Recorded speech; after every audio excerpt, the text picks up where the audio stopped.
Hello, everyone. Look, it's Peter.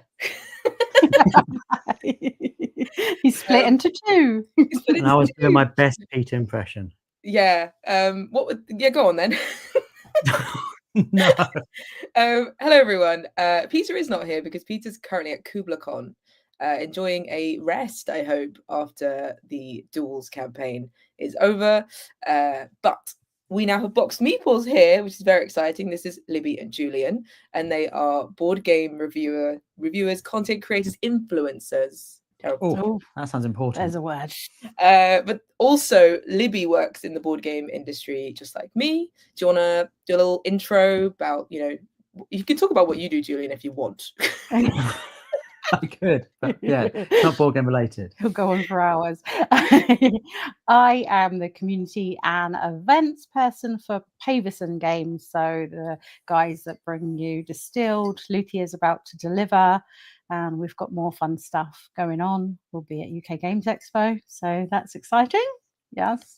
Play testing loads of our stuff because we like to play test out in public with the community and stuff. So same as you guys, like your community is really important. Like we feel the same. So we also like all the deluxe things and all the extra special. So I feel we've got some similar vibes going on. We could just nab Andromeda's Edge off you, sitting with our lot just fine. Yeah. So I did post about this around. We're doing today's video is going to be about top 10 cozy games, but obviously this is a live stream for Cardboard Alchemy. So if any questions that I can answer, and that's a lot of things, I can answer a lot of things. But we have a lot of games that we talk about, not just cozy games such as Flamecraft Duals, and Critic Kitchen. We also have Andromeda's Edge and also Mission Catastrophe, if anyone remembers that lovely game. And it turns out that Andromeda's Edge is your number 2 game of the year, Libby, and 6 for Julian. I feel like that's just... Yeah, I mean... yes, it is. Dwellings was one of my pride and joy games. It was one that I hunted for the exact version that I wanted and all of that kind of stuff, trying to get reprint versions because I'd missed it initially. So I hunted and amazingly got that eventually. Loved it, loved the noisy basses and all that crazy dragon stuff. And then when Andromeda's Edge came out, it was kind of like, oh my gosh, it got even better. Like, how is this even possible? I mean, we love space theme anyway. Although dragons. You've got dragons in space in Andromeda's Edge. So exactly. We really ticked all the boxes there. Exactly. And we just really appreciate those little tweaks in the gameplay and stuff. And so we have both on the shelves and intend on keeping both on the shelves for quite some time. which is basically a whole shelf, yeah.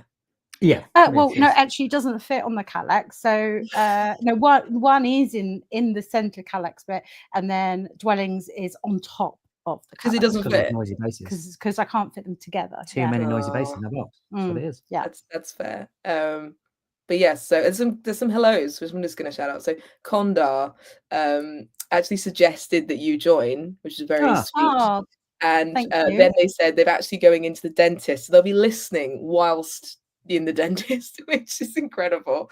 So if you hear any drilling sounds, it's not us, Kondar, it's you. And there's a bunch of people. Hi, hello, Offline Gamer. If anyone's going to UK Games Expo, definitely check out the Offline Gamer's unofficial map because it's annotated with all the names, so you know where everyone is. The amount of work that goes into that is a lot. And there's Mia. Hello, Mia. And there's Slusher Swords, a bunch of people. Hello, everyone. And Mark Dandridge is the biggest Andromeda's Edge and Dwellings fan ever. So appreciates us talking about this. Actually, I think Andromeda's Edge has beaten Dwellings Velvel in his top 10. I think so.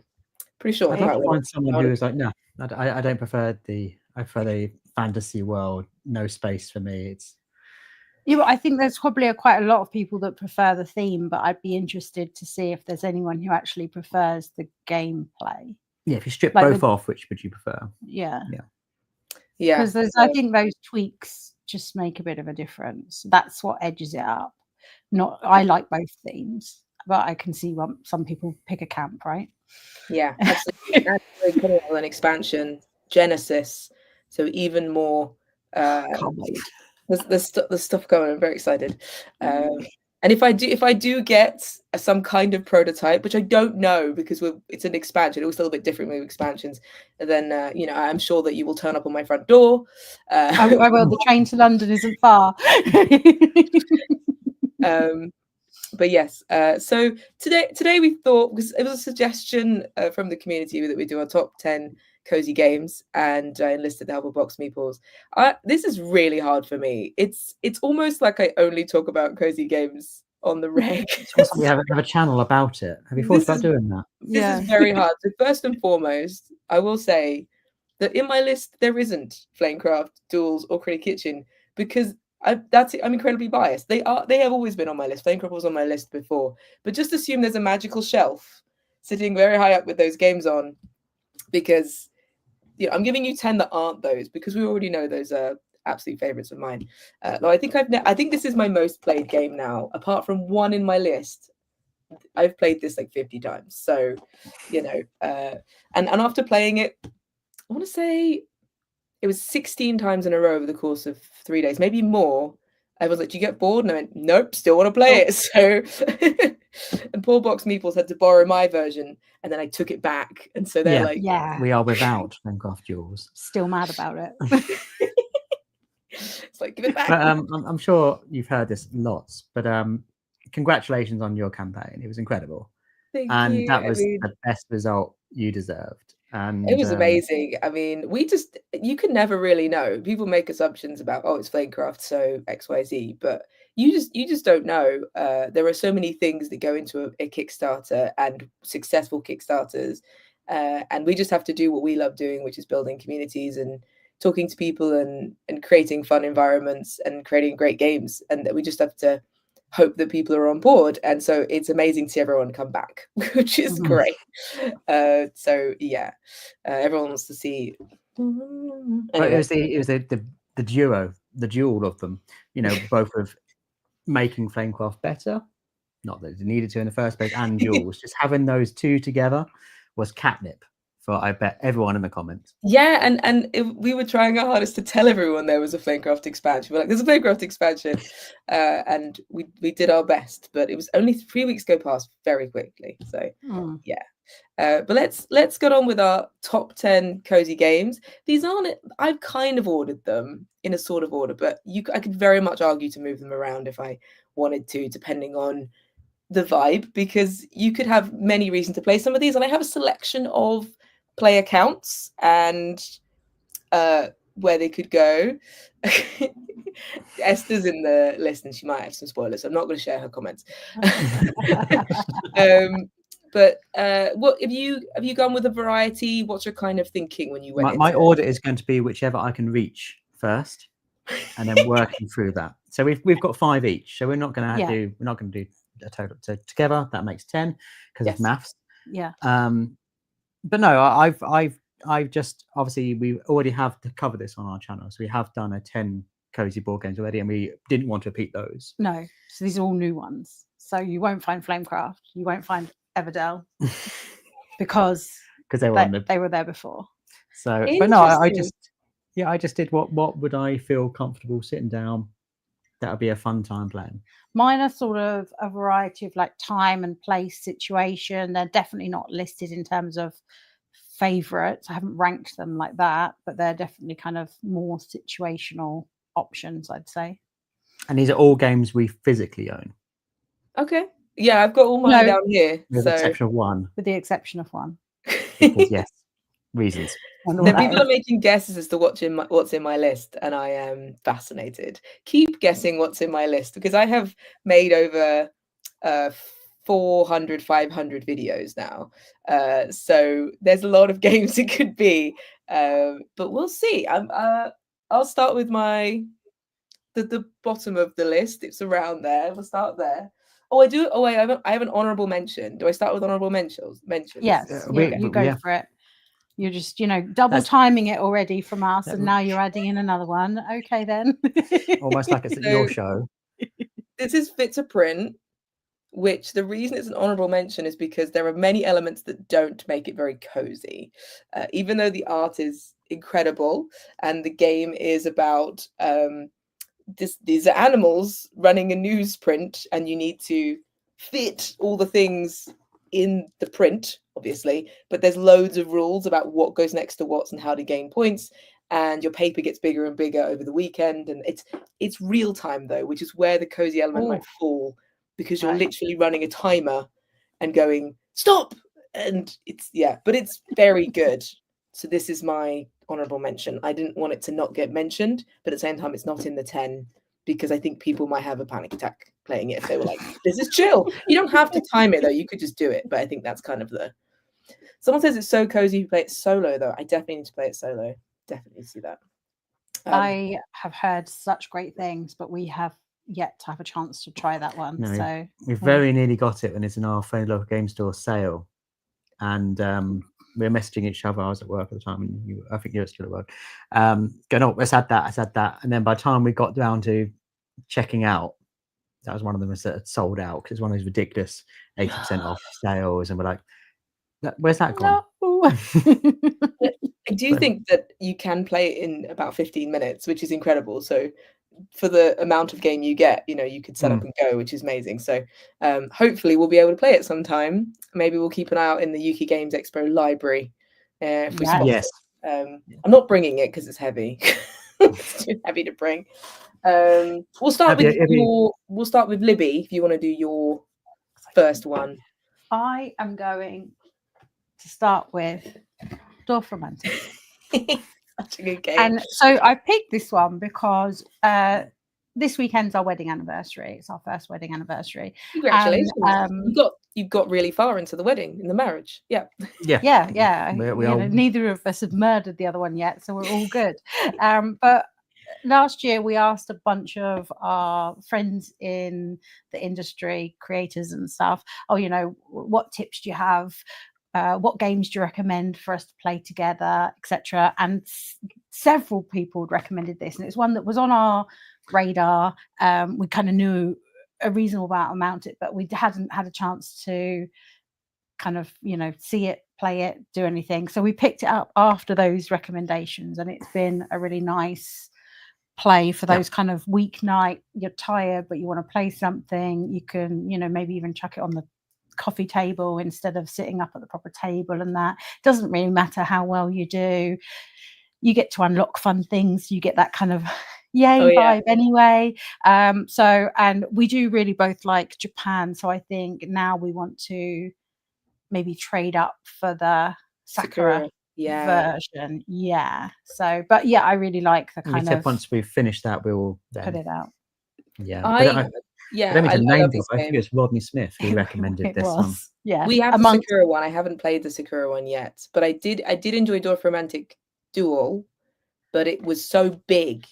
It was so big because you play the game twice effectively. Like one person's got one, and it's so like someone got it out at a board game cafe, sat next to me, and on a little table, and I went, oh no, that's not gonna fit. Like I went, absolutely not. Barely even fit Dwarf Romantic, let's be honest. So it's a sprawling game. It's beautiful. It is. Someone asked, I'm very much enjoying the. Oh, sorry. They said I love the Dwarf Romantic computer game. So have you played the computer game? I haven't. No. It's on my watch list on I should on Steam in case it goes on sale, and because you never want to buy things on Steam when they're not on sale, do you? Because suddenly it's like, oh no, that's 90% off. And it's like, great. I think there's an app coming. They were saying coming to your phone. I think that's very soon. But I will say the video game did come first, and then the board game, because it's called Dwarf Romantic, the board game, whereas Dwarf Romantic is Dwarf Romantic, and it's German for an idyllic village. I think that's what it means. And the video game is a little bit different in that you're kind of it's very satisfying, and you're just creating bigger and bigger areas of forests and stuff. Whereas in the board game, you're restricted because you don't want to go too big because you won't be able to score what you need. So, but it's very good. But I love the little train in the video game. Little trains and boats appear as you build. So the little animated. Oh, that's cute. It's very good. But I find it just more of a relaxing kind of like it's not super competitive or anything. it's very chill. Whereas I think this version they did a very good job adapting it. So but yes, right, my next one, my first one. Your first one, your real one. My real one. That's real one. Living Forest. Nice. So it's so big. Oh my goodness. I was really surprised by this game. It's a deck builder, so I really like that. But it's also 3 other mechanics in one, and there's like 3 different ways to win, and it's just really fun. Like I really like how they added these, like I was trying to explain it, but you're basically like enlisting the help of the forest animals to save the forest from some dark spirits or fire or something.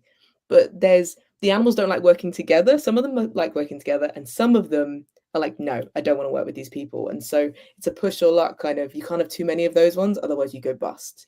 So it's really cool, and the expansion I highly recommend adding it because it just makes it so much better. Definitely, if I would not play it without the expansion now. So right, essential. But yes, it's big though, and noisy. I was going to say that's a box splurge you've got to deal with now. Oh no, I'm never going to look in there now. Now I'm done. Hilarious that your big is like standard board game size though. No, I mean it's just like fun fact, everyone. Libby loves heavy games. Massive games. But yes.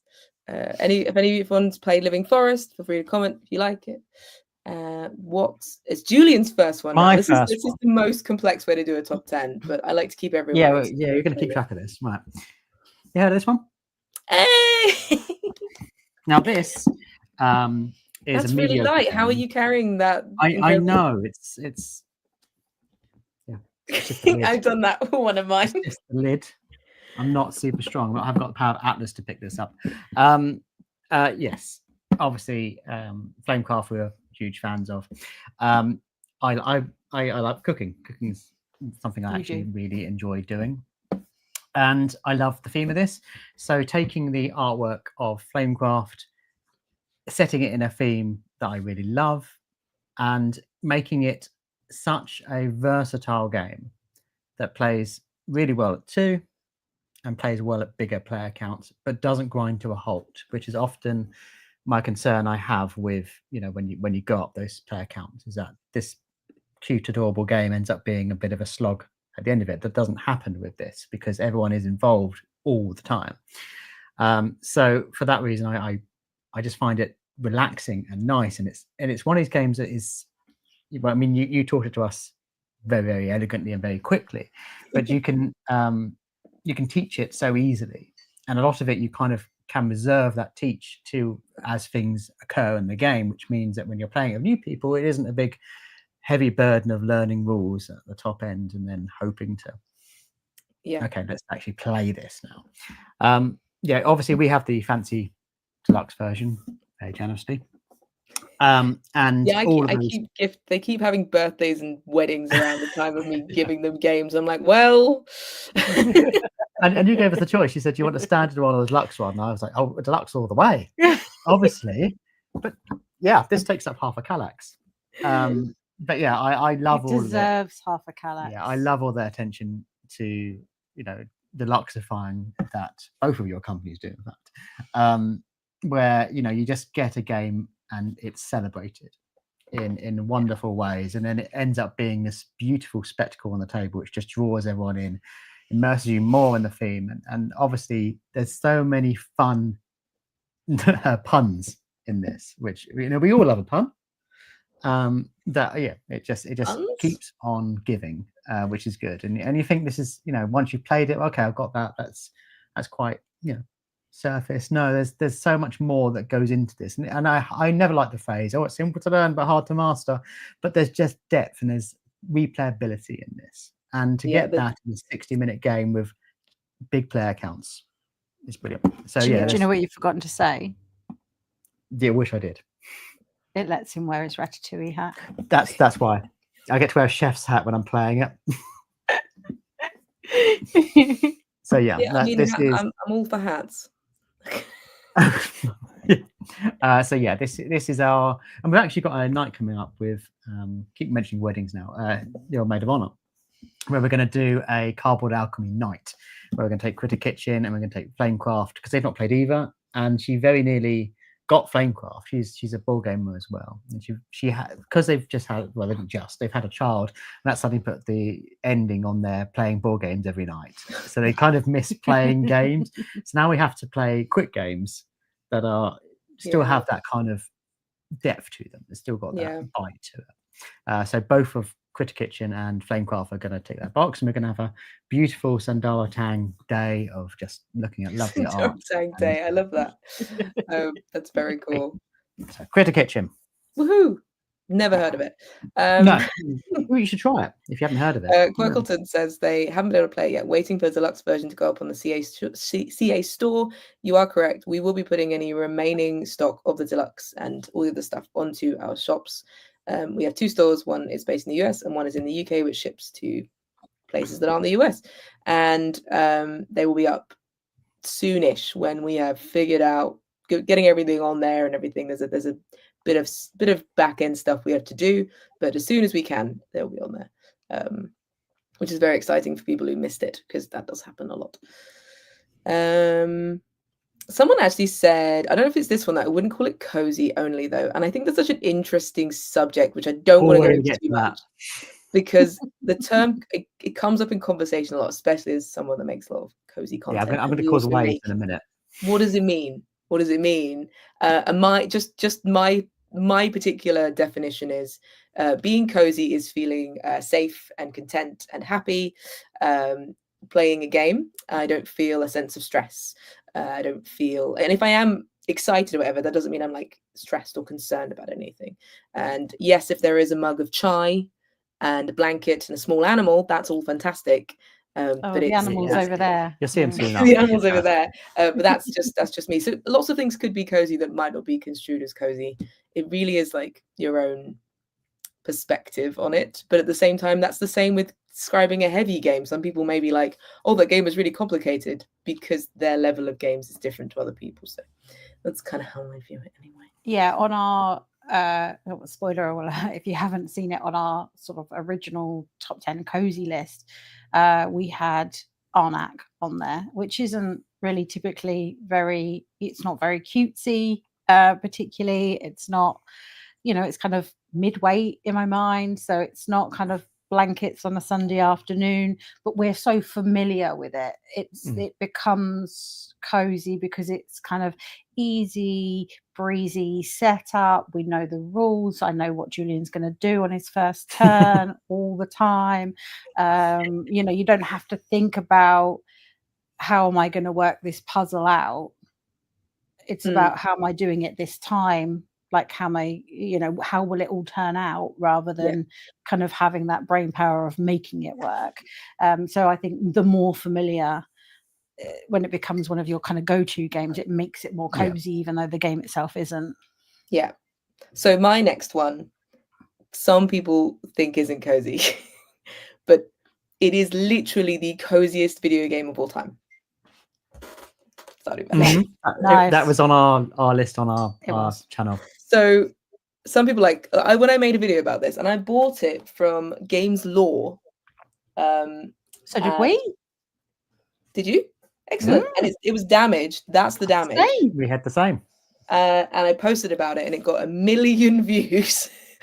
And everyone was like, where do I buy this? And it was just gone. Like, because the print run on this is pretty much like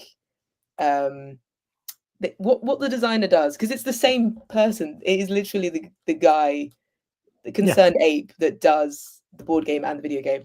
He updates it every time with like new changes, such as a better insert and better quality stuff. So he's always working on that, which is great. But it is a big game. Lots of people picked it up and went, this took hours. It is a long co-op game, and you have to have a team of people that are good at hanging out and doing a co-op, because you have to enjoy going, you're going to go fishing, and I'm going to do some farming, and then I'm going to pick up that, and I'm going to make a friend. If that sounds really dull, that is a lot of the game. But for me, I made a Stardew Valley party with my friend Charlie and Doug, and I made loads of food and cupcakes, and I had like fruit and veg out, and I even made like pixel chickens and everything. And we just sat there and we ate snacks and we tried to make our farm survive a year.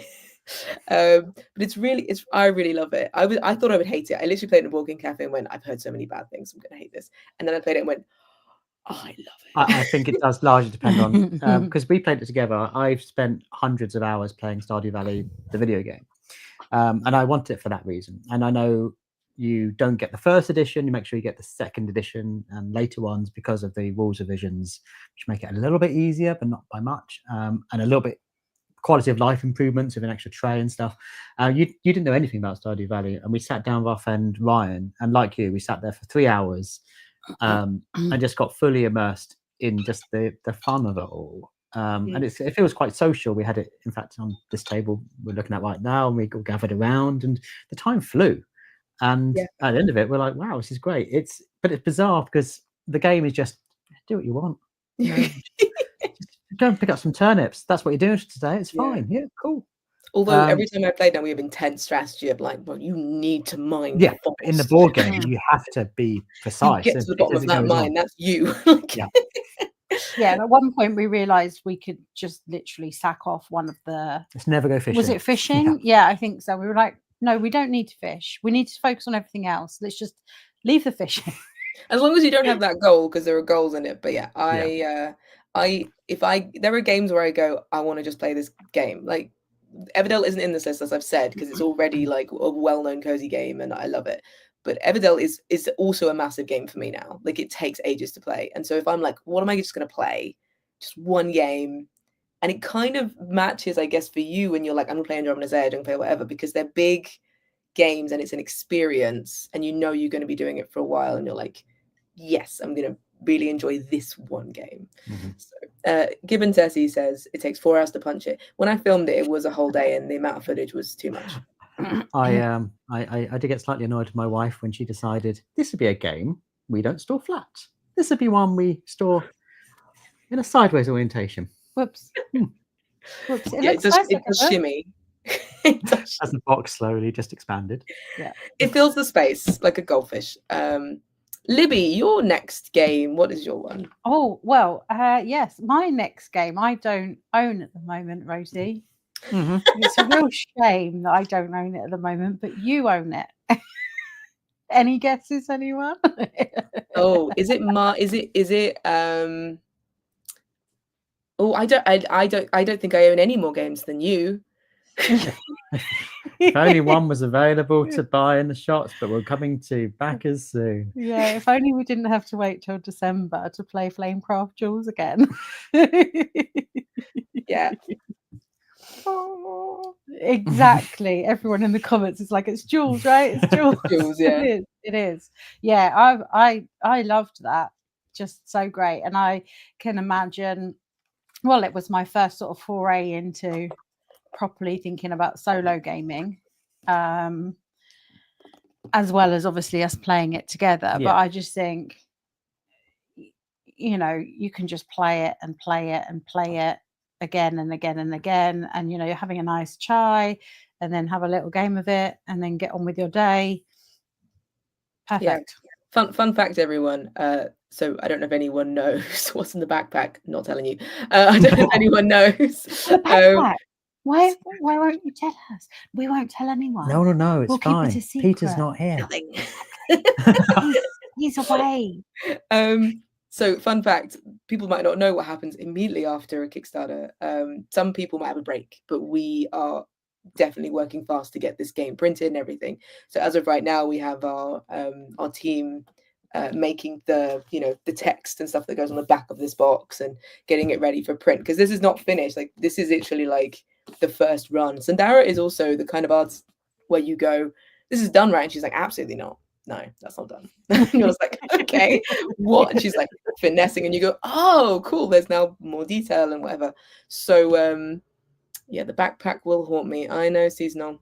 It haunts everyone. You'll have to wait and see. But yeah, so that's kind of what the next stage is getting all the stuff done, and then we have more testing done with the manufacturers to make sure till we kind of have a first print that we can approve. So that is what we're doing. I'm literally got documents open where I'm writing the back of it's very exciting getting to write the back of a box. It's so exciting. Knowing that like I'm gonna call my English teacher and be like, yeah, you know, yeah. I've written stuff and it's on things. But yeah, it's very exciting. So yeah, it's a fun process, but it doesn't end. You're literally like going, and now make the game. So, yeah. And Libby, you'll be running a Kickstarter or a game found soon, won't you? So. Yeah, Cocktails, which is the expansion for Distilled, is going to come autumn time. We haven't got exact date yet, but it is up there for people to follow. And yeah, we're adding cocktail making. We're adding, I know, collectors. We're adding a lot of different things. You can make we're having a double washback, so you can make 2 alcohol in the same round, which really so in Distilled, when you're trying to age your spirits, you have to obviously put them in the warehouse. The barrels have got to age in order for you to get the money back. Stardew Valley, I know. It's not a good whiskey if you don't age it. But then what you're doing in that time, you've got no money because you spent it all trying to get a decent whiskey or rum or whatever. So now having double washbacks, you manage to make a really rubbish alcohol, like a moonshine or a cheap vodka or something, get some cash in and age your really good whiskey or rum. So so that's going to be exciting. There's loads of fun things coming to that. Yeah, NPM, definitely check it out. I love a cocktail. I don't really drink much, but I will happily drink a mocktail. I just love a fancy drink with an umbrella. Exactly. But Doug loves making them as well. So we'll have to have a cocktail party. Yes, and film us. There's umbrellas, there's cherries in the game, all sorts. Oh yeah. What's the time of year for this game? Like what's the style of clothing? All year round. All year round. Okay. Well, then I'll wear the fanciest clothing. Yeah. It's your I'm going to a fancy wine bar clothing. Feathers all around. Always feathers, feathers, yeah. What we should do is have a little party, maybe at the end or the beginning, whatever you want to do, and we could take some photos and stuff. And we will bring the most ridiculous cocktail decorations. Yes. I mean, I've got a wedding sparkler, you know, the really, really long ones because they're for photography. I'm going to put that in my glass. Wow, that sounds dangerous. I'm excited to be standing people watching a weird insight into our lives. You can buy little ones that sit on top of cocktails. It's like a sugar paper, and I got some Christmas ones for Doug, and they sit on top and decorate. So maybe something you should do, some custom ones of those. That would be fun. Yeah. Don't let me come up with ideas. I've been told off for too many ideas. Well, companies spend money when I come up with ideas. No, but yeah, both of your bosses are the same. They are. Let's just do that. And it'll be announced, and it'll be chucked in the deluxe version, and then they start counting the beans. They're going, hang on, oh, we've done that, and we promised that now. I guess edible stuff is always a bit of a problem with sending stuff out, isn't it? Julian brought me recently a cocktail, like a smoker. So you smoke the wood chip over on the glass, or you can smoke the ice and then you get more flavorful. Or if you smoke just the actual liquid when it's all together, and then you lift the lid of it and it just all barrels out over it. That's great. And last time we were at Manchester, we went to a cocktail bar that was super fancy, and they did things like their ice blocks, and then they had like a branding iron, like you'd brand a cow's backside or something. But into the ice block, so it had the logo and everything. I've seen this. Yes. Yeah. That's very cool. That was very cool. Gold on mine. Yeah, like gold leaf over the top. Yeah, very fancy. Very fancy. So yes, if you enjoy cocktail making, it could be a cozy game. I think it's me next, right? I haven't done my second yet. No, it's always Rosie next. I'm trying to work out. You did duels, and then it's me. Yeah. I think it's you've me. done 2. I've done 1. No, I think I've only done 1. I think it's Rosie. I think it's me. I think it was duels, and then we shifted because we were talking about Kickstarters. Yeah. Then it's you, Julian. You won't go. You've done 2, haven't you? Just wait your turn. I've done 2. You've both done 2. I've done 1. We're alternating. We're alternating. Okay, fine. Yes. Anyway, I know why, because you did an honourable mention. Yes. Yes, there we go. This is actually my number 1 game of all time. It's been my number 1 game of all time for a very long time. But Tessie, don't listen to her. but it has to be in this list. I can't not put this in. It's railroading. How has it not been on another list? You said you had new things. Okay, but these aren't all new. Not all new. But it's like a thing. I just can't not include railroading. Okay. But I also included it because some people would consider this not cozy. They're like, it's trains. How is that? There's no cute animals wearing clothes. What's the deal? But if I'm picking a roll and write, which roll and writes are one of the coziest games because they're puzzly and you can play them solo and you can all that kind of stuff, then this is my number one roll and write. So that's why. I've never heard of that one before. See, helping people discover railroading. Fun fact: made a giant version of it for UK Games Expo last year. Which is your favourite colour for railroading? Sorry, which is your favourite colour? Oh, I think it's green. Yeah, it's green. I'll be honest. I never play the expansions. I literally just play it as is. The little mini expansions are fun, but for me, I'm just super happy with the normal games. So I don't think digital version that's quite cool as well. It is, and there's on BGA. It's really good. It works all out, which is great. So, highly Railroad Tiles is coming. Railroad Tiles is coming, which I'm really excited about. Although I have played it and I still like this more. So that's just someone's clarified who's ordered is by saying you're doing 10, of course. So you always do one after us. There we go. That's what I was trying to say. It's science, and maths all fused into one. So as people are discovering, Julian doesn't do maths for a living either. So we're going to find out eventually what he does. So now it's you, Julian. Now okay. Is it my turn? Yeah, because I've only done one. Right. So let's get to it because this is going to throw the cat amongst the pigeons. Cozy, right? Mm-hmm. Cuddly creatures. Oh, isn't it lovely? Oh, it's so cute. I'm doing this. What? And I'm also doing this. Okay. Oh, Final Girl and Hostage Negotiator. Now, these sound like the least cozy things ever. In one, you're trying to convince someone who's taken a load of innocent people not to kill them. And in the other, you're trying to prevent anyone from getting killed and then killing something. Can we avoid that word over and over just because YouTube will tell us off? It will. Yes. So, yes, this is... I understand thematically. You can say moida. Some shenanigans. Yeah. Shenanigans. Tomfoolery. Yeah. And we were talking earlier about how tension plays its part in a cozy. Yep. This is one of the most tense experiences you can ever have. Now, so in both of these games, I understand that, yes, thematically, these aren't remotely what you would associate with being cozy. But for me, if when Libby's working late or she's away at some sort of convention, these are the solo games I reach for because I know them so well. I played this one probably 50, 60 times. I've played variations on Final Girl, probably a little bit less, but it's certainly more than 30, 40. And because of that, and they have very similar systems, they've each got their own quirks, I know them instinctively. Yay, here we go. And there's a certain appeal to sitting down and knowing a game. You haven't got to invest in any rules. You haven't got to refresh yourself. You can just sit down and get straight into it. And these are obviously super thematic. And I just enjoy stretching the engine, trying to, overcome the odds. I often say, any criticism of Final Girl is always like, oh, it's just rolling dice. It's all random. It's like, no. It's all about controlling that luck. Dice management. I love the fact that I win 50% of the time and lose an equal amount, obviously. Yeah. Because that's what you Good want. Maths. Yeah. See, I can do maths. 50-50 is a maths. Yeah. So good at maths.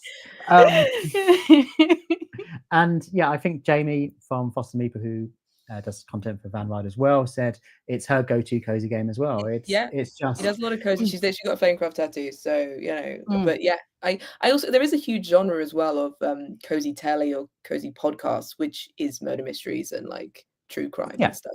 So there are plenty of people who like, there's that running trend where there's someone like sitting drinking a cuppa and then her arms were cut off, her legs were cut off. It's like, what are you listening to? Nothing.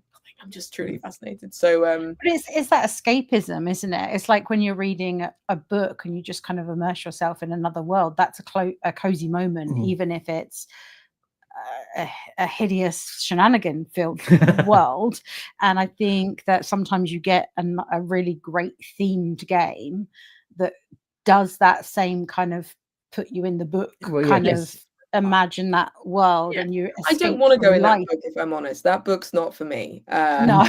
I definitely I think the cozy part for me would be the end going, phew, not my life. I played towards Christmas, had some time off work, or actually just after Christmas, and I played through the entirety of the career mode for Hostage, and I was so immersed in that I didn't realize I'm not a sporty person, which might shock many of you. So I don't really watch football and shout at the TV or anything like that. I shout at nature programs. Like, yeah, don't do that. But yeah, I found myself just yelling out as I was playing this. I was so immersed in it. And I was telling you nonsense that happened, and you don't know what's going on. You're like, oh, good. Yeah, lovely. People are commenting like, what's next? Betrayal at House on the Hill, Scooby-Doo, come on, Cthulhu Wars. I think, I also really enjoy that you snuck 2 games in, so you can't complain at all now. I should also now you're on game 3. Yeah. I will say though that Julian once tried to teach me how to play Hostage Negotiator, and he's like, oh yeah, now, and so you can ask what their demands are, and you could maybe meet something. I was like, I'm not meeting any of their demands. They're hideous people. I'm not doing that. I'm not helping them. No, I'm not going to help them. I'm not going to give them what they want. So then we realized it probably wasn't for me. I should say before we go on, I am demoing Van Rider games, but that didn't have any I don't work for them or anything. But I'm demoing that at Games Expo next week. But yeah, that hasn't influenced my decision. These are just games. Yeah, if anyone wants to go and give Julian a high five, that's where you go. Or is it all weekend? Or is I am on Van Rider on Friday and Saturday morning, and I'm joining Paverson on Sunday morning for all sorts of different types of shenanigans. Because that would be, which now you can't really use the word shenanigans based on what you've been playing the shenanigans. Yeah. I'm gonna jump into my next one because I'm it's your turn now. It's my turn now, thank you. I didn't say these were all new ones. I'm realizing some of these might be going, yeah, that's really obvious, but some of them are new. Maple Valley. I want to add that to the collection. We don't so have it yet. This is me choosing this over Creature Comforts because I have reasons. But I love both of them, and I love Kids Table Board Gaming who create these games, and they have a style to them. They have a very clear style, and I asked them about this, and they use different artists. Not for this series, they have the same artist, which is Roberta Taylor, but for other games they kind of all match, and they have the same graphic designer, and so that's so clever, is using the same graphic designer for the style, but having different artists means that you can create this kind of collection, which is really, really cool. So yeah, I adore both of them, but for me, Maple Valley, with you're traveling around, like collecting scout badges and doing tasks. There's a similarity between both games, but for me, I just preferred the traveling element compared to the dice management element. So, but they're both excellent, and you can pick a season effectively, because the other one's more winter and this is more spring. And I'm hopeful for 2 more seasons, but we shall see. I don't know. This is definitely spring, right? Because they're preparing for the spring festival. Yeah, absolutely.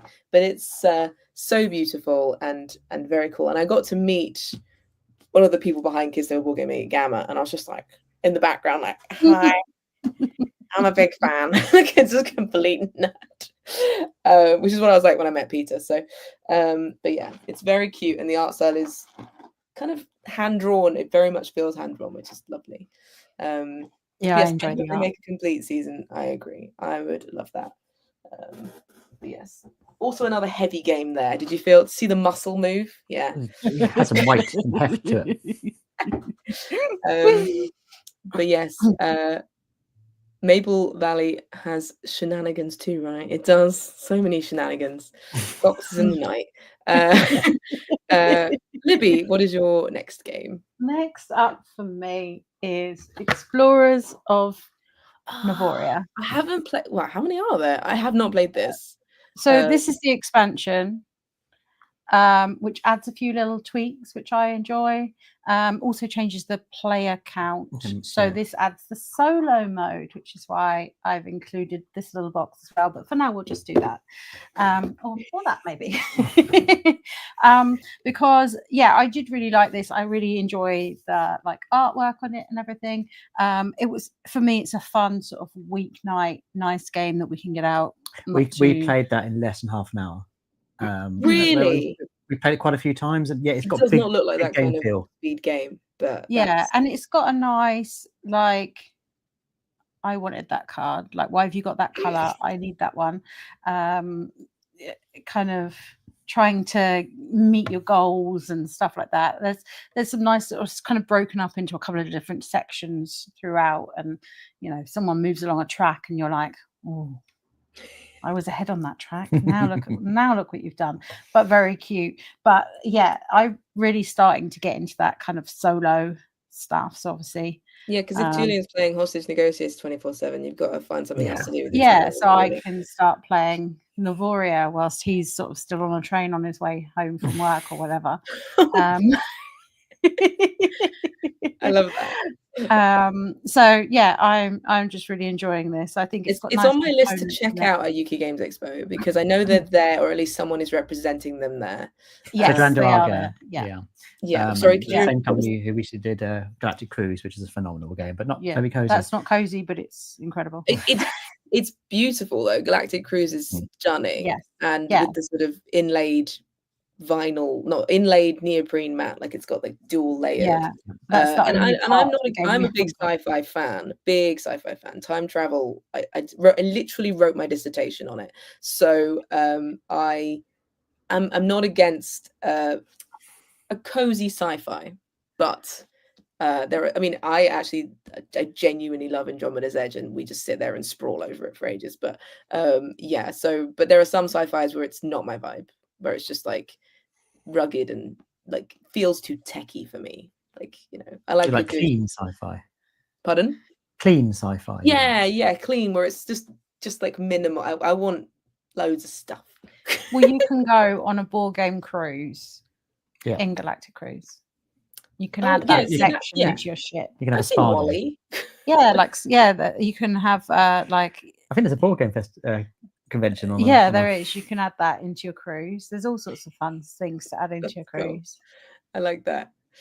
But yeah. It's me again. It is. It is you again. Yes. It's a small one. We love that. So this is one of my favorite 2-player games of all time, because I love a 2-player that fits in your bag. You forget it's there. And it is you're making boba drinks. And fun fact, Julie and I have played this in a toilet. So we did indeed. You had some very spicy chai in this toilet. It was very spicy chai. There is literally a men's urinals turned into a cafe in London. It's a Victorian toilet. It's a Victorian toilet, but it does not look clean. We were sat there going, this doesn't look clean. So yeah, but pulled this out my bag and we played it, and it's got that kind of the combos. I love a combo. And in this one, you're creating sets, but also you're creating sets to create sets to create sets, and you're just and then at the end you lose half your cards and have to score up, and it's really good. There's actually going to be Boba Mahjong Grande, which is coming out, which is a bigger version, which I think adds more players and adds some extra stuff to it as well. I literally have it, but I don't have any more players, so we need to play that, because I literally can't play the 3 and 4. I don't have anyone. But it's designed by Tate Wu, who is a good friend of Peter, and he creates these really lovely spins on classic games, obviously Mahjong, in cutesy ways. He's also done Sudoku Cats, and there's also Sudoku Cats Summer Festival, which is really lovely, and it's really, I'm trying to explain it, but it's very cute and small, and clearly he loves cats. But it's very nice if you can get it. Highly recommend. It's very cute. And there's some comments. Let me have a look. Stephanie, my 6-year-old wanted to buy Boba Mahjong on site because it's so cute and it's been surprisingly fun. That's so great. So you play it with your daughter. I played my daughter. Yeah, she exactly. loves She loves boba tea. So yeah, that's why I got it for her birthday. I was like, after your recommendation. And, it's very cute, and it's literally a pack of cards with a little bit of rules. So I love that. But yes, I've snuck some small ones in, not heavy ones.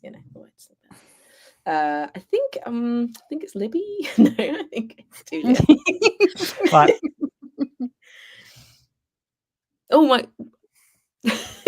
That's not a game, Julian. It's not a game. No, this is You're throwing this list out the window. You're like, I found cozy things, and not I really enjoy painting. Now, this was something I did in my teens with Games Workshop stuff, and I stopped playing those games and I stopped painting.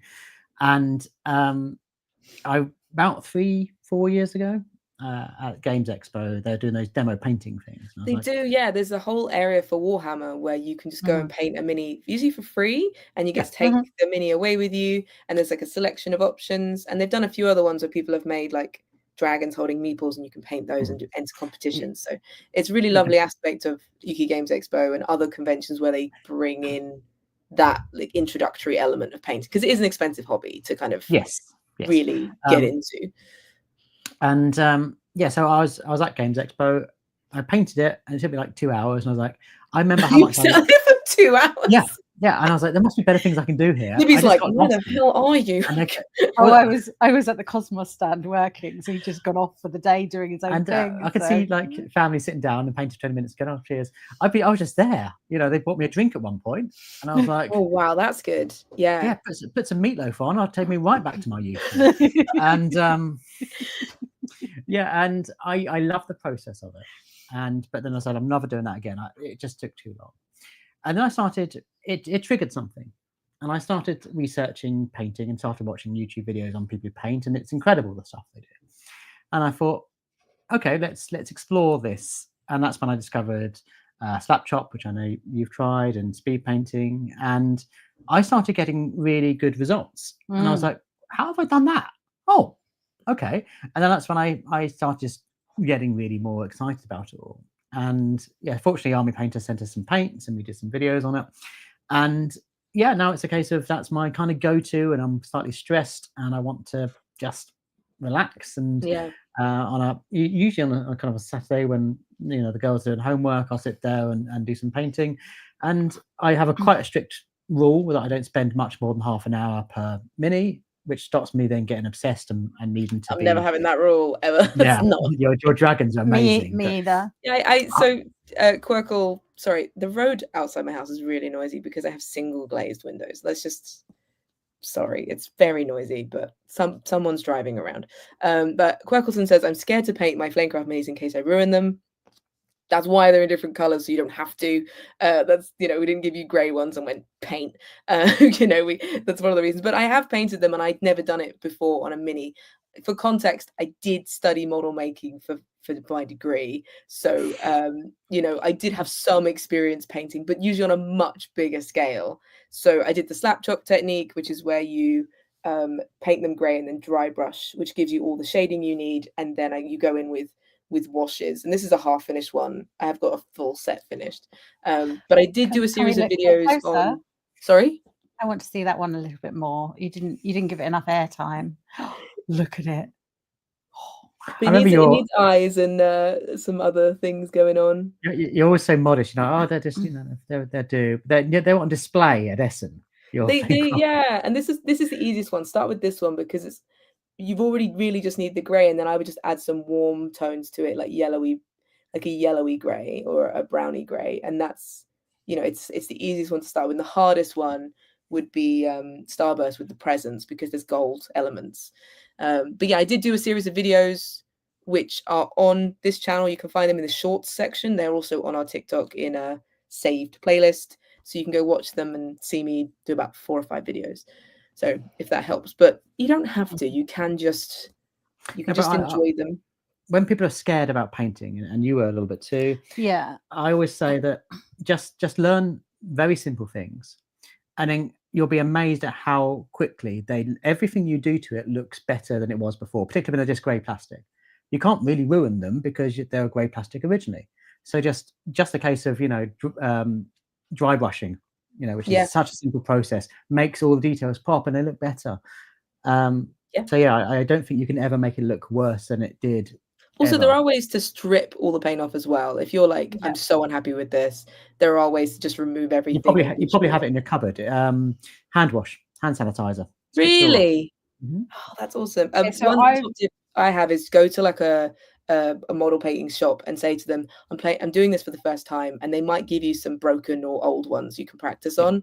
So just give it. But some people have literally stuck bits of old minis to a board to create like a paint tester, and they just keep respraying it. So there are ways to kind of avoid immediately going straight onto the mini that you're really, really precious about. So I've just started filming my kind of beginner's start into painting, because I haven't really done it at all before, apart from I painted one mini for a game that we were given some minis for a couple of years ago now, and I've literally painted that one mini ever, and that's it. And I wanted to get into it a bit more, so I have started doing some of those things, and yeah, I mean, even when I've over dry brushed, it still looks better than it did originally. And I'm starting with my anachrony ones because there's 6 of the same one, so I can see, I don't really mind if they're mildly different from one to the other, and I can test techniques and see, like, have I got better? Is this better than that, or whatever? And then the plan is to then dive into Cyclades and the Flamecraft dragons. They're like the first 3. So yeah, I'm gonna be diving in, feeling nervous about it, but just gonna go for it. Yay!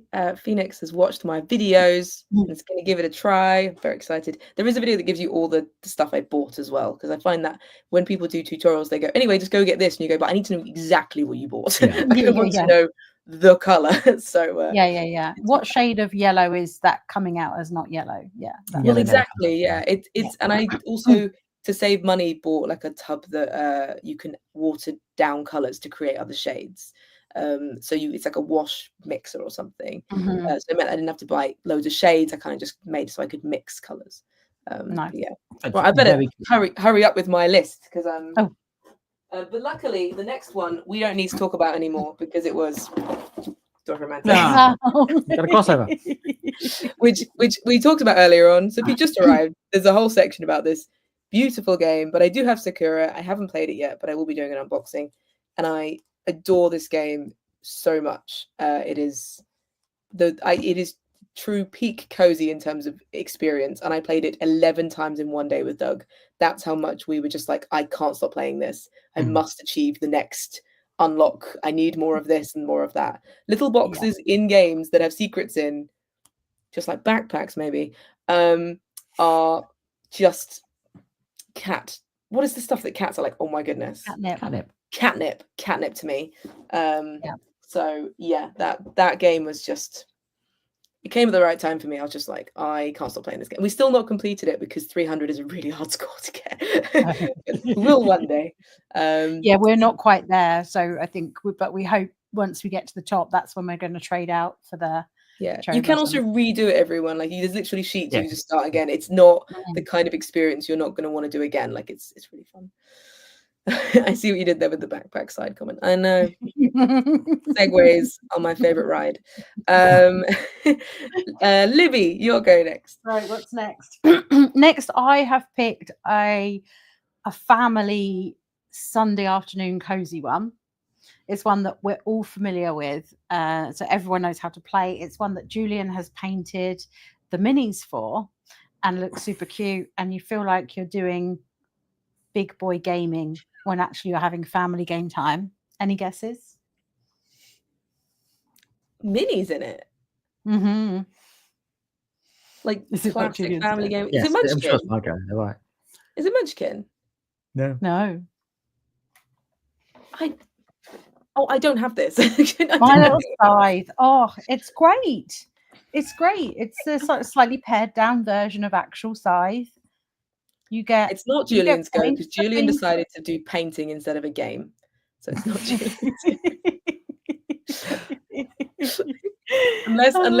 go. unless they're like, it's always Julian's go. Yeah, it's always my turn. Yeah. This does look really cute. I've never played Scythe. I love Stone My games, but I've never played Scythe. Scythe was my game of the year for my best game ever for a long time, and until Root came along. Oh, Root. Cozy. Coziest, not cozy game. Coziest war game in the forest. No, this is really lovely. It's like it is a pared down version. It's slightly easier and quicker to get to victory.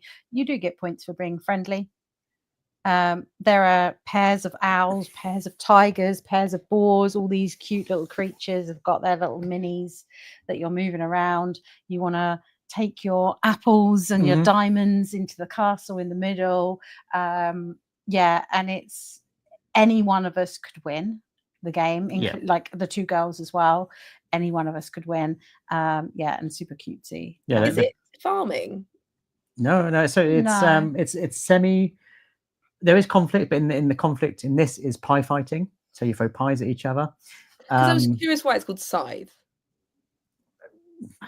I think because the original is set in that kind of like in the alternative Russian 1920s kind of. Oh, I thought it was like just crops and. Nope. I mean, often in all the artwork in the original, there's like some little people, little red headscarf or something with a scythe out in the fields, and then there's a mech in the background. Always, all the cards, and there's a mech in the background. Whenever we do the encounters, we have a house rule where we have to describe the cards, and it always ends up with, and there's a mech in the background. I love that. Oh, that's very cool. I need to play it. I haven't. It's one of the games that's just sort of breezed past me. Maybe it's my kind of like, everyone talks about Scythe, so I just didn't. Well, and this you kind of got that action selection, so you've got kind of different things you can do. You can't do the same thing time over unless you get a skill that allows you to upgrade. You can only move so far unless you upgrade. All those kind of different things. You can really build on what you can do throughout the game, depending on what elements you. And it's a proper family game that plays in an hour. I don't think it's excessively complicated. That's good. And it does give you, like you're saying, big boy feels. It does feel like you're playing a proper board game. And there's been occasions where it's like, I want to play a Scythe experience, but we haven't got time for that. Yeah. I mean, I love my little Everdell. I think that they did a really great job. And Everdell wasn't a heavy game to start with, but in terms of it was a big game, so it was good to find a way to move into that smaller, but I think I did not expect my little Scythe, so I think sometimes those Sunday afternoons when you're there as a family and you want to play a game that the kids will engage with, but you still want it to be one that you're really going to enjoy, it hits that box nicely. My next one is one of the first games we ever just obsessed over. It's by one of my favorite game designers and artists, same person. And we love this series of games, but we haven't played the last one because we didn't have time and our friends had children. But it's Above and Below. Nice. Love it. When people say I want an RPG, choose your own adventure vibe, Above and Below, because you just collecting up a bunch of people to go on adventuring below, and then you come across stories and you kind of have to roll lanterns to see how. That's with a lot of rabbits in, isn't it? No rabbits. It's just a rabbit one. And Now or Never. No, Far and Away. Okay. No, not that one. One of them has got so many rabbits. Near and Far. That's the word. Yeah, there's rabbits and there's a tortoise, isn't there? Yeah. But yeah, so in this you're sending people off, and the thing is that really to win the game you don't have to adventure. You could just collect up goods and stuff, and if you like River Valley Glassworks, this one has the same mechanism for collecting goods where you want to get the rare ones first, because the more common ones, if you have more of them, you'll get more points. And I love Ryan Laukert, I love Red Raven Games, and when we read out the book of adventures, we always do stupid voices. And it's the art is so beautiful. So yes, I've obviously played Near and Far and done the whole thing. And for our last campaign, we all dressed up, and I dressed as a robot, and I did my makeup on the tube, the underground. and my friend bought like a wig to make a big, like it was a whole thing. But I've got to say, like, I rarely get to play this, but it's always like a sort of above and below. It's like two, 3 flats ago now that we had this game. So yes, adore it, lots and lots. It's Julian. Yeah, and that's going to sway which one you pick up next, right? Oh, I've actually not played it, but I do have the 2-player version of it. Yeah. Well, I also have the 2-player version. What's special about my 2-player version, Rosie? Do you remember what happened at Essen? It's better than signed, isn't it? Well, yeah, because I've got a drawing too, because you got yours, John, as well. So I love these games, particularly this one. I will talk about it in a bit, but briefly, we were at Essen last year, and I saw Ryan Lauker just at a table, just kind of nonchalantly sitting there, and I was like, "Are you?" And I know I totally fanboyed out. It was slightly awkward. We had one of those hugs that probably went on a little bit too long, and I said, "Can you draw me?" And he's like, what? So I had to choose a random game. Like we had one of your French girls. And I chose the Primeval Peril, and I said, "Okay, yeah, draw me on the box." And he hadn't been asked this before, so he was so nervous about doing it because I love his art style; it's so distinct. And yeah, he drew me on the box, and he said, "Yeah, I'm not going to do that again because he found it so stressful." So I'll copy. And then you. And then I was like, "I want that." So when his next queue of people appeared, I was first. I waited there and I said, I saw your friend. You drew my friend's box. Can you draw? He's like, "Oh, okay." But you'll have to wait till I've signed everyone else's. So I waited like an hour till he was done with everyone, and then he drew me inside the box lid. But I also but I did get to meet his lovely wife as well, and you didn't get to meet. And she's very nice, and she's also part of the duo. She does because so yeah, I was a big video game player, and I always say that one of my favorite series is Legend of Zelda, and this is like Wind Waker in board game form, where it's a campaign that we played together for about, I think, 20 hours over the period of probably a month. Where we just sat down and kept on playing it until it's 1 o'clock one time. Yeah, 1, 2 in the morning, and like, should we just have one more turn? And I love the fact that it's like, where do you want to go? Let's go north. Why? Because we can. And you just feel this completely open world. And as you play through it, the story all ties together. It seems a bit weird and disparate at the beginning, but then it all starts gelling. And then you start off feeling, I can't take on anything here. But by the end, you're feeling powerful, and you've gone on a genuine journey. And the experience of playing that with you is wonderful. I loved it. I really need to play it. I haven't even played the. Oh, it's actually a mystery. We don't know what happened, but many of you might not know. I review board games, and sometimes board games just appear in the post, and that just happens. It's bizarre. 5 copies of Primeval, the 2-player, just arrived. Nothing from China, and so I tried to email Ryan, being like, "Hey, was this what happened?" And he's like, and no reply. So what I proceeded to do was give away 4 copies of it to people that, "Oh, do you want it?" Like to friends and stuff. And then when I met him, I was like, "What happened?" He was like, "I have no idea who did that." I'm like, it's so bizarre. So you got a case rather than a game. Exactly. Absolute mystery. Who decided to send that? I don't know. It doesn't happen very often. It's quite rare for games just to magically appear without any conversation. But so I do have it, and I'm very excited to play it. But I also really want to play Sleeping Gods, the main one. It is an investment in games time. I want to just sit down with Doug and play, but we have a lot of other games on the list. So giving one 20 hours is certainly a difficult commitment for us. I really want to go into Distant Skies as well, but I feel like we've got at least one more game of finding more things and going in different directions in this to have a replay of that first. Then if we get the other one, we might never do that. So we're sort of holding fire to maybe get another journey worth out of it. So my next game is here. Oh wait. Oh no, it's not. Okay. I thought you were going to be doing some sort of. That's what I thought. No, it's Bog. Nice.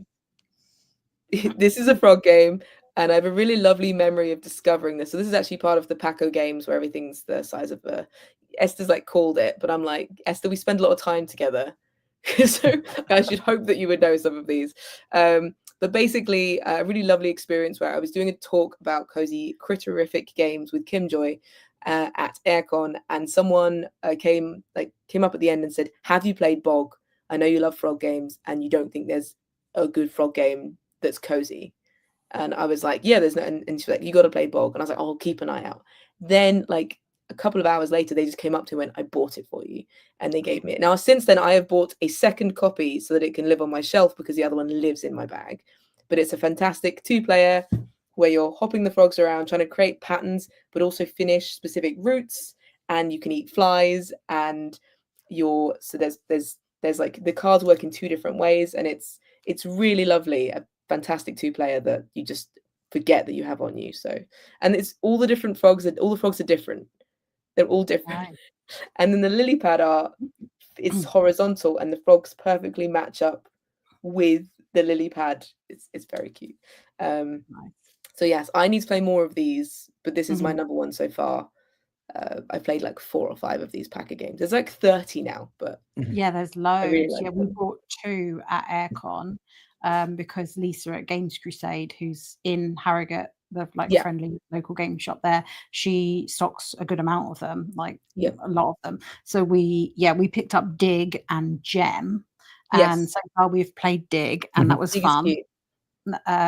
But my game of the month last month. Not it was, but we haven't tried Bog yet, so I think that would be the next one on the list because everyone now that we haven't got that one keeps raving about it, included. So, Julian, your next one. Is it me? No, it can't be. I think you've just done Sleeping Dogs. Sorry, Libby's last one. Okay, everyone else has done a cheat, right? Where they did like 2 kind of things. No, I've chosen very sensible board games that are definitely cozy. All board games, all cozy. Yeah, and you did 2 on one point. So I'm going here for my kind of go-to BGA, always in a game of it on BGA, sitting on my phone, playing kind of ones. And I don't know, I wrote one down, I had one box, and then I was like, oh, I don't know, I need the other box, and I didn't want to get rid of the other one, so I'm going to tell you both of them. So at the moment, it's River of Gold and White Castle. This is the most bizarre. Anyway, here's 2 games. Yeah, just have 2. Because, I mean, I love playing them in person, but specifically the cozy element of it is that kind of playing it digitally, got 5 minutes, always in an async game. Oh, what can we do next? I know River of Gold is one of Peter's favourite. He loves River of Gold. It's really good. And the first time we played it, I was on BGA, and I had no clue what I was doing. I was just doing that whole like push a button and hope for the best thing. I was like, oof. And then we played it in person. I was like, oh my gosh, this is amazing. And now ever since, it's kind of, oh great, now I know the rules, I can actually play it. Actually know what I'm doing. But yeah, and I don't know, you kind of go in and I'm excited to take my next turn. What am I going to do? I couldn't possibly remember. If anyone's in here who had to play Wingspan with me for 17 months, I'm so sorry. I am really not good at like the turn-based ones. I kept being reminded at Rosie, you need to play, and I'm like, oh, I'm so sorry, I've completely forgotten. So I'm much better real time than I am. I just forget what I'm doing. I'm like, I don't know. Well, I don't always feel like I make the time to be like, right, okay, here's a half hour, 45 minutes, an hour to be sat there with somebody waiting for me. Well, yeah, no, of like, course, moment by moment, like but there were like focused 5 people just waiting on me. I was just like, I'm so sorry. So ever since no one set that up since. So these are always async, and the I mean, White Castle's so great in terms of if you time it right, if you get everything in order, like pretty much getting like 3 goes in one turn, because you can do this and then that lets you do that, and then you can do that which lets you do this. And I love those kind of cascade turns. They're so satisfying. I played it last year. It's only 9 turns you take without the expansion. No, it's so far. I played it last year with Ninja Geek Games, Monk, And he was like, I'll show you White Castle. I was like, yeah. He brought his mate, and I was like, yeah. And then I beat them the game, and I was like, I don't know what I did. I just went to the top of the castle. None of you seem to be doing that. And they were just like, what? It's like, yeah, I don't know what I did. That's great. His face was just like, good for you. Beginner's luck. I still have no idea what I did. So, but I definitely went up a thing and got lots of points for going up there. So the castle's good. And if you get the warriors out as well. I think they were all trying to do the warriors, and I was the only one who went up the castle. So it was like very cool. I like the style of the board. It's really cool. So yeah. And at home we'll only play it with the expansion, with the geishas and the tea ceremony and all of that. But on BGA it's just I think BGA is definitely the way to go for me to have a clue what I'm doing, for sure. But never learn a game on there. That's just a terrible idea. You need to play it first in person, and then. Well, I agree. There are some games I've learned on there because they have a very good teach, but for the most part, I would rather do it in person. Draft and Write Records, which is a fab game. Trying to teach my friends on there, and they were just like, sure. But in person it just makes so much more sense. You're like, color in this, okay. They did their best. I did not do a good teach. My second to last is Harmonies. This game, I highly recommend not doing this, where you go to an event and buy a game having no idea. I knew it was popular. I just went, it's selling out on day one. I just bought it. I had read a little bit about it in Tabletop Gaming Magazine. It was like coziest game ever, and I was like, we'll see about that. And I picked it up, and then it just so happened that my friend Hannah, who works for Asmodee, was like, we should play a game. Let's play a game. And their social media person wanted to film us playing, and I was like, sure. What do you want to play? And I said, well, I want to play Harmonies. There was no free tables, so I was like, well, I've got a copy. So we just unboxed my copy there and then and played it, and they set up little mics around us. I didn't know they set up little mics, so I decided to go into the mating habits of every animal that was in this game. And me and my friend Hannah were talking about, ladybugs and what I know about ladybugs, and other snail, all those kind of delightful subjects. And then once it was over, the social media person was like, thanks. Sorry, I didn't know there were mics on the table. So they didn't use that, unsurprisingly, because no one wants that. But this game is amazing. It is so satisfying. The little tokens are kind of not perfectly round, and I love that about them. They feel like more natural, and you're just building up this habitat. And I really enjoy that by the end of it, you're like, well, my crocodiles live here, and then my mountains are over here, and then I've got flamingos right there, and then otters, and the art is beautiful, and it sells out like every time they print it. It's amazing. So I like the fact you look at it and it's all 3D at the end. You see these mountains and these. Yeah, and everyone's up with a different thing, and and it's also beautifully organized in there. They've created this like fold up thing, so there's not really plastic or anything. It's really lovely, and I literally just bought a copy of it for my mum because she was like, I really like this, and I was like, cool. It was sold out. So today I was at a board game cafe. It was there, and I went, here you go. So. Petition to release the director's cut of Rozie's Harmonies game. No, it's Asmodee. They will not do that. Like, that is just not going to happen. But maybe one day we'll meet and you ask me about this, and my weird hyperfixation will join, and I'll just tell you something really gross. But that's my number 2. Julian, I think you have one more game. I do have one more. Yeah. Is this cozy? Have I not understood the brief here? Viticulture. We have the wine crate. That's nice. Yeah, we have the wine crate, so everything is in our version of viticulture. Viticulture is one of my favorite mechanisms. Is worker placement. I love worker placement games, and viticulture we discovered quite early on, I think. And then we played it an awful lot close together, and then we've kind of bought all the expansions. It's one of those games that gets better with expansions. So once you play Tuscany, suddenly it's like, oh, it's doing all this extra stuff, and there's some sort of area control going on there, and I'm not so dependent on luck anymore. This is great. And then Viticulture World just takes up incrementally a notch as you play through the campaign. There's something, as Libby was saying about earlier with Arnak, where you, and to a certain extent with Hanago, where you just sit down, you know the game, you don't got, you know, we haven't played it for probably a year, I imagine, certainly quite a lot of months, but we can sit down and we would know how to play it because it's just ingrained, and we would have we'd have a lovely time.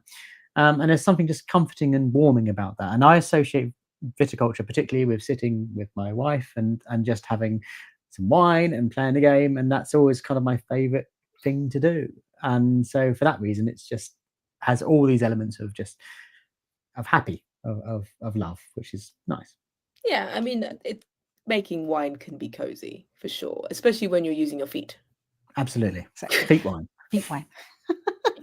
But it's quite an intuitive game as well, isn't it? So I think the ones that kind of like it makes sense what you're doing and why, I think that adds to that cozy level of it. But also we played a lot of this like on the apps and things like that when we were first dating. So we like have long drawn out phone calls whilst we're playing different games on the app and stuff like that, and this is one of them. So for that kind of reason, it has that kind of sentimental cozy vibe about it. So cute. Doug and I weren't playing games when we started dating, so we didn't really have that. We weren't into games yet, so so our second date, we met on dating profiles, and I'd said, I like board games. And Julian said he likes board games, but he meant he'd been going to the Friday night cocktail party games thing in his local, just cafe, games cafe. And so we had our first date, and then we were like, oh, okay, yeah, like, sure, like, shall we meet again for another date? Great. And I said, oh, yeah, my brother's just bought me Rebellion. So perhaps we could like crack that open. That's a 2-player game. We could play that together. And Julian's kind of, I don't know. I was excited because I started branching out into more serious games. I started playing a Pandemic Camp season 1 at the time. And so I wasn't unfamiliar with what board games could be. But when you turned up, you had this massive box. And I had this little flat. Well, it's quite a swanky flat, but a little table in this flat. You put it was wobbly. You put this massive box on a table, start unboxing it. There's 2 rule books in there, and I'm like, rookie mistake, Libby. Unbox the game, like. And I tried to impress, because I remember on our first day I was like, I really like her. I want to impress her. So I've been trying to learn how to play it, but it was just so overwhelming to go from playing, you know, things like Chameleon and Rhino Hero Super Battle with too many cocktails, to go into this massive game that takes 3 hours to play, that's got kind of hidden movement in it. It's got traitor mechanisms in it, and it's got that's the test for me. But I didn't really realize that he hadn't played as many games. Like I just sort of assumed. He said he likes board games. Let's get out one that's 4 on the BDD complex table. I love that. Yeah. No. So from that point onwards, then we were kind of, I don't know, we'd have like, those evenings where you just spend hours on the phone, and it was Lords of Waterdeep, and it was Viticulture and Tokaido, and those kind of ones. And so sometimes even the noises in the apps, especially for Lords of Waterdeep and for Viticulture, we always talk about the cow move now. So if you go anything and it's just kind of the gain money move, or the kind of redundant, I can't do anything, but there's this one thing that's just anyone can do it all the time move.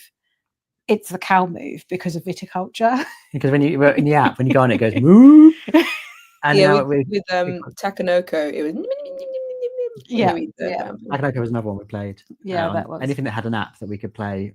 This is during lockdown, obviously. Because I forget that you haven't been together for as long as me and Doug. I'm like 11 years. Like we literally got into board games when board games became a thing. Like it was suddenly a huge thing around that time. So he bought me Takanoko one Christmas, or first Christmas together. So it was like a year of dating. And I was like hyperfixation instantly. I was like, did you know that there are these board game clubs? And did you know there's all these games? And within the space of a few months, we had about 40 games. and we were in 2 clubs, and we'd made specific board game friends.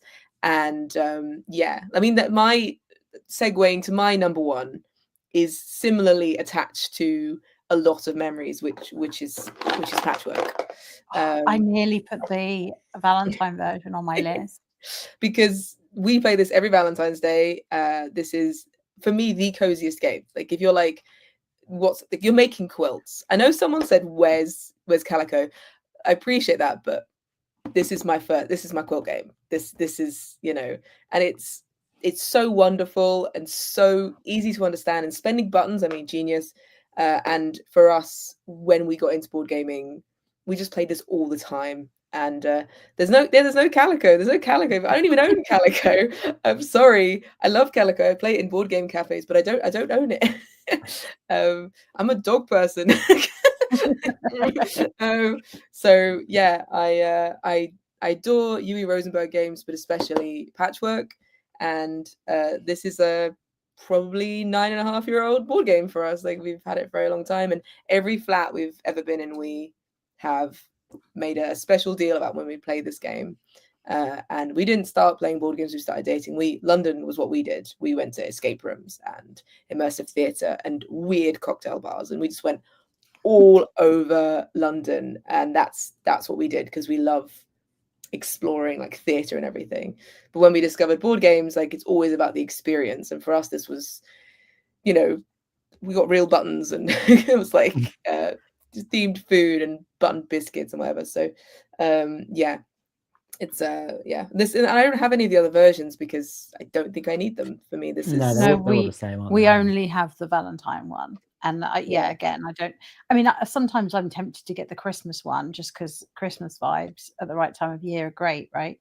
But we did take the Valentine one on honeymoon. Yes. And now I'm always going to have memories of being on this sort of kind of like a big gazebo thing next to the pool, a big kind of infinity pool looking right out over. And there we are on this like padded kind of sofa area with the game in between us.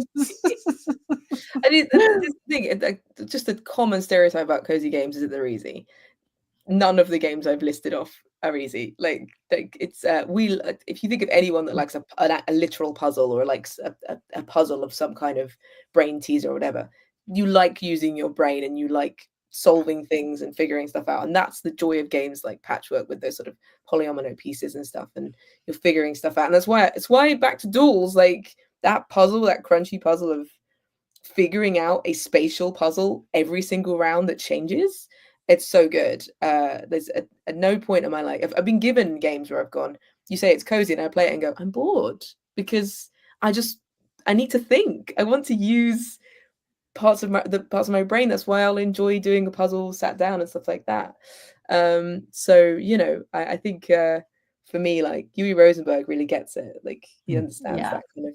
Yeah. Though I will say I really only own one of the 3 seasonal ones he did. He did like Indian Summer and Cottage Garden, and I was like, I can't own all 3. But he did do a Nova Luna, Nova something that was also very good.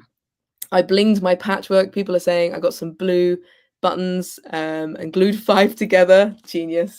I love that. The greatest cozy game. We have the Halloween version, which is even dinkier. It's smaller. Oh, a smaller Patchwork. Because I know they were making like a 4-player, which I don't know if that came out.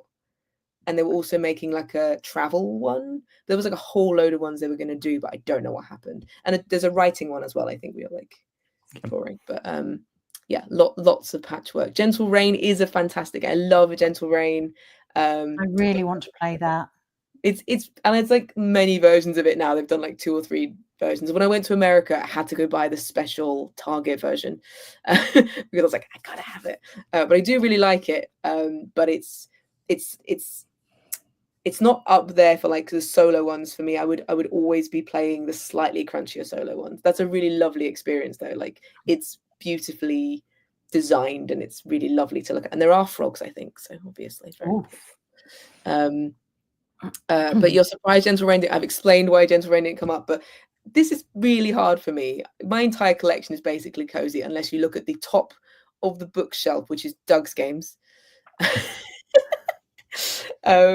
And yeah, I think you can look on our shelves and tell which is your games and which are my games. Yeah, by box size alone. Doug's got a special unmatched area, which is I have a out of solo reach because he's so much taller than me. But it's very organized. He's ready for UK Games Expo. He's organized it, nicely ready. Nice. But you know, I like Unmatched though. I do enjoy it, but it's not cozy. The Shakespeare one could be if you like your Shakespeare, but Julian has a whole shelf to add to your cozy frog. I didn't back pond. I should have, but I was busy at the time and I missed it. But I'll be keeping an eye out for the frog game. I know I didn't. I just don't back loads of games anymore. I'm very like specific because I have literally at least 10 games a month coming into my house. So, but I do really want to play it. It looks very cute. It's got loads of different kinds of frogs. But there is a game called Top Frog coming out from Yadco Games, which the artist is Abby Toads, who is huge, like millions of followers, huge, like, oh my goodness. And she did Mycelium, a mushling game, which is adorable. And there's a frog hopping game coming out, which I am getting the prototype for. So. Yeah. I keep seeing people talk about that, and every time I can do nothing but think of you.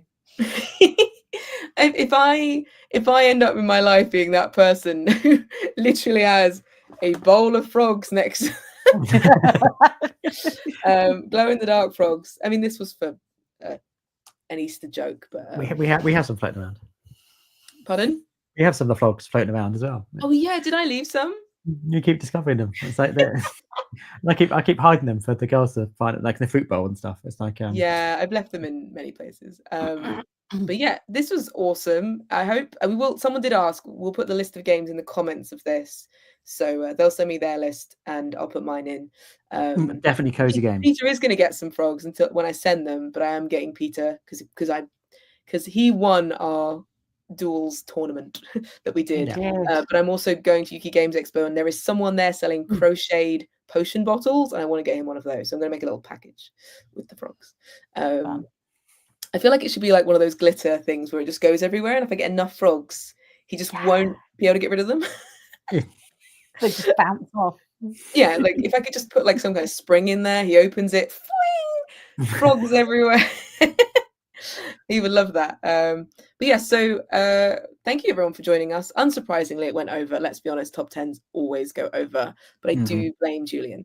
And yeah, and we're all going to be at the UK Games Expo next weekend from Friday to Sunday, and I'm going to be wandering around, and I am running a Flamecraft tournament as Cozy Board Games, and I have a fun Things in Rings, which may have been spelt wrong on the magazine as Rings in Things, but it is Things in Rings, and it's correct on their website now, and you can come play that with Peter C. Hayward, who is one of the co-designers of Critic Kitchen. It's really exciting.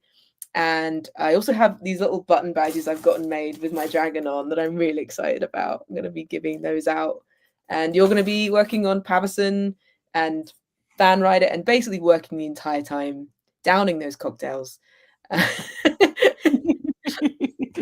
But obviously there's many of you here who don't live in the UK, so I appreciate this is absolutely frustrating information, I'm sure, but there is more conventions, and Libby is also works for an American company, so I'm sure Libby and I will explore more of outside of this island. yeah, we'll be joining up on some flights across the pond soon, I'm sure. As soon as we can, we will.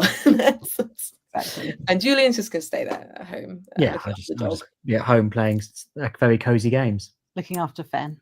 Their little dog who hasn't barked. This is incredible. He's been very good. I thought he'd have to have a little cameo at some point, but no. Normally he sneaks into our videos whenever he can. He gets very defensive when we're filming. He's like, I want to be in. Yeah, Dobby hasn't barked, but he did get fed just before, so he's probably sleeping. But yeah, thank you. One last thing, Boxed Meeples linked below this video. You can go check them out. Please go. If you enjoy listening to them talk, then you can watch them talk in their videos, because they. Pardon? There's hours and hours. But they have a really lovely way of going through their games where they just give a very it's cozy content, let's be honest, because you stand there and you talk about the games in different that's fun. You stand there and you talk about the games and what you love about them, what you enjoyed, and it really feels like well, especially for me, friends giving that like, oh, you should play this and this is what I liked and this worked for us, and you both have your own particular interests, which is nice to have.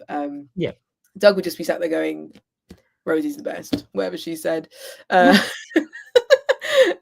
So yeah, definitely check them out. And they actually have a Critter Kitchen video where Julian does a terrible French accent. And it's a fantastic French accent. I've had to clarify many comments that I'm not French. So convincing. And there's also a Duals video as well, which they did, and they helped us unlock the wooden card holders for Duals. So you can go and watch all that. And they've got your content smashing it right now. All of your content for Yuki Games Expo. We've gone to I think we've done 50 games we've talked about now. We started as one top 10 and then it evolved into it was always going to be one each, then it evolved, and then people started making requests for us to do different videos. So yeah, we've been covering quite a lot of and please, if you do see us at Games Expo, do come and say hi. I know it's sometimes a bit standoffish, do I interrupt or anything? Come and say hi, give us that awkward hug, and because it's always lovely to put faces to names. Often we just see people making comments and they mean a lot to us, and we just don't know who those people are, so we're not having the opportunity to go, oh, that's your face and that's your name. Okay. So. I have about 10 to 15 messages the day after I post that I went to Yuki Games Expo with people going, I was too scared to say hello. I saw you walking around. I was too scared. And I'm like, say hello. Like I'm fine, but the amount of times I'm talking to someone and someone just goes, and I'm like, it's fine. Say hello. I'll get a badge. So we're not scary. I swear. We're not. We won't be weird. We are as cool as we are online. We are very cool. We're as cool as everyone else in that hall. Should we just say that? We're the coolest. Yeah. But thank you so much, everyone. And if you want Boxed Meeples back, then comment below this video when it goes up. Bring back Boxed Meeples. Bring them back. Who is this Rosie? I want Libby and Julian. And we'll invite them back to talk about something else. Who knows what we'll do? Give your ideas. But thank you, everyone. And thank you so much for having us. Yeah, this is that awkward bit where I try and end it without like us waving for 4 minutes. Peter's really good. He'll be like, bye. And it ends. And I'm like, but yeah, thank you so much, everyone, for joining. And we will see you soon. Bye. Bye.